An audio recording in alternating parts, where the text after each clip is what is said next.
உங்களுக்காக நான் ஒரு டிப்ஸ் சொல்கிறேன், ஓகேவா? அடுத்த ராத்திரி, ஓகேவா, அடுத்த ராத்திரி வந்து சாப்பிடாம உட்காந்துங்கன்னா, ஓகேவா, உங்கள் கையில் காசு இருக்கலாம், ஆனால் நீங்கள் சிக்கனமாக சாப்பிடணும்னு நினைக்கலாம். அப்போ என்ன பண்ணணும்னா ஜொமேட்டோ ஆப் எடுத்துங்க, ஓகேவா?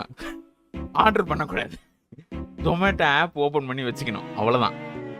எவனாவது ஒருத்தன் வாங்குவான் உங்கள் ஏரியாவில், வாங்கிட்டு கேன்சல் பண்ணுறான், ஓகேவா?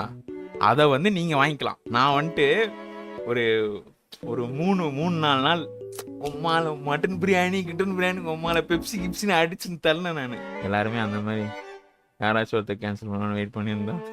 இல்லை, நான் ஆக்சுவலி நான் இன்னும் கொஞ்சம் பிரைட்டாக யோசித்தேன். நான் என்ன யோசித்தேன், கேஷ் ஆன் டெலிவரி போட்டு ஆர்டர் பிக்கப் எடுத்தோடனே தான் அது வந்து கேன்சல் பண்ணோம்.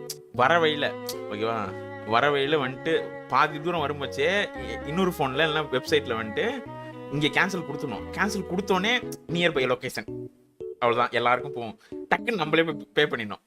எப்படி 300 ரூபாய்க்கு நீனே ஆர்டர் போட்டு நீனே கேன்சல் பண்ணிட்டு வந்துன்னு இருக்கும் வச்சே கேன்சல்டு ஆர்டர்னு 100 ரூபாய்க்கு காமிக்கும்.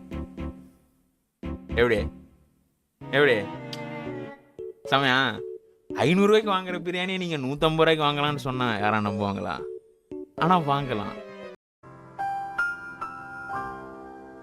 ஆக்சுவலி இது ஒரு ப்ரொமோஷன் ஆடாவே போடலான்றது.